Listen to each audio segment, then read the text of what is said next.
प्रयागराज महाकुंभ इन दिनों करोड़ों सनातन धर्मावलंबियों के लिए आस्था और विदेशियों के लिए भारतीय संस्कृति के प्रति कौतूहल और आकर्षण का केंद्र बना हुआ है। 4 स्थानों पर बारी बारी 12 सालों में कुंभ और महाकुंभ के रूप में आयोजित होने वाले विश्व के सबसे मानव जमावड़ा और महापर्व विशेष रूप से उन साधुओं के लिए महत्वपूर्ण होता है जो अखाड़ों के सदस्य होते हैं। इन अखाड़ों का न केवल धार्मिक कर्तव्य है बल्कि ये भारतीय समाज में एकता, शांति और जागरूकता का प्रसार भी करते हैं।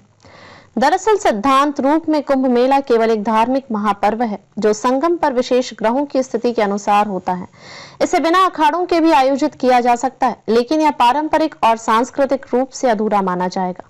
अखाड़ों की अनुपस्थिति से इसका आकर्षण, आध्यात्मिक महत्व और ऐतिहासिक परंपरा कमजोर हो सकती है। इसलिए कुंभ मेले की पहचान अखाड़ों की उपस्थिति से ही पूरी होती है। अखाड़ा परंपरा का इतिहास। अखाड़ा परंपरा की शुरुआत प्राचीन भारतीय संस्कृति में तब से मानी जाती है जब साधुओं और तपस्वियों ने ध्यान और साधना के लिए संगठित रूप से ये केंद्र बनाए। माना जाता है कि अखाड़ा परंपरा महाभारत और रामायण काल से जुड़ी हुई है। तब धर्म, तपस्या और साधना के लिए समर्पित समूहों का अस्तित्व था। परंपरागत रूप से इन अखाड़ों का उद्देश्य साधुओं को एकजुट करना और उन्हें धर्मयोग और तपस्या के माध्यम से समाज में जागरूकता फैलाने के लिए प्रेरित करना था। ऐसी भी मान्यता है कि अखाड़ा व्यवस्था शंकराचार्य द्वारा स्थापित की गई थी, जिसका उद्देश्य सनातन धर्म को पुनर्जीवित करना और उसे एक संगठित रूप में प्रस्तुत करना था। कुंभ में अखाड़ों की अत्यधिक भूमिका। भारत में अखाड़े न केवल धार्मिक आस्थाओं का प्रतीक है बल्कि ये समाज में सकारात्मक ऊर्जा और धार्मिक सद्भाव फैलाने का कार्य भी करते हैं।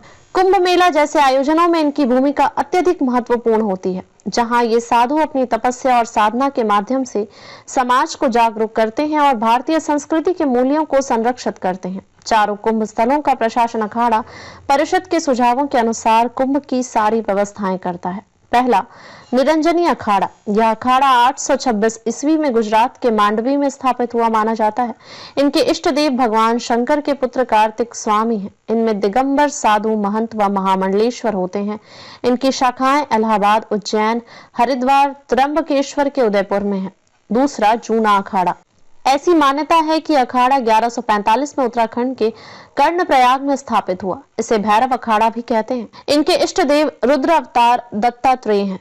इसका केंद्र वाराणसी के हनुमान घाट पर माना जाता है। हरिद्वार में माया देवी मंदिर के पास इनका आश्रम है। इस अखाड़े के नागा साधु माने जाते हैं और वर्तमान में साधु समाज का यही सबसे बड़ा अखाड़ा माना जाता है।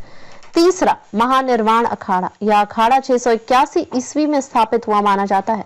कुछ लोगों का मत है कि इसकी स्थापना बिहार, झारखंड के बैजनाथ धाम में हुआ था, जबकि कुछ इसका जन्म स्थान हरिद्वार में नीलधारा के पास मानते हैं। इनके इष्ट देव कपिल महामुनि हैं। इनकी शाखाएं इलाहाबाद, हरिद्वार, उज्जैन, त्र्यंबकेश्वर, ओंकारेश्वर और कनखल में है। चौथा, अटल अखाड़ा। यह अखाड़ा 569 ईस्वी में गोंडवाना क्षेत्र में स्थापित किया गया बताया जाता है। इनके इष्ट देव भगवान गणेश हैं। यह सबसे प्राचीन अखाड़ों में से एक माना जाता है। इसकी मुख्य पीठ पाटन में है, लेकिन आश्रम कनखल, हरिद्वार, इलाहाबाद, उज्जैन व त्र्यंबकेश्वर में भी है। पांचवा, आवाहन अखाड़ा। माना जाता है कि यह अखाड़ा 446 में स्थापित हुआ और 1603 में पुनर्संयोजित किया गया। इसके इष्ट देव श्री दत्तात्रेय और श्री गजानन है। इस अखाड़े का केंद्र स्थान काशी है। इसका आश्रम ऋषिकेश में भी है।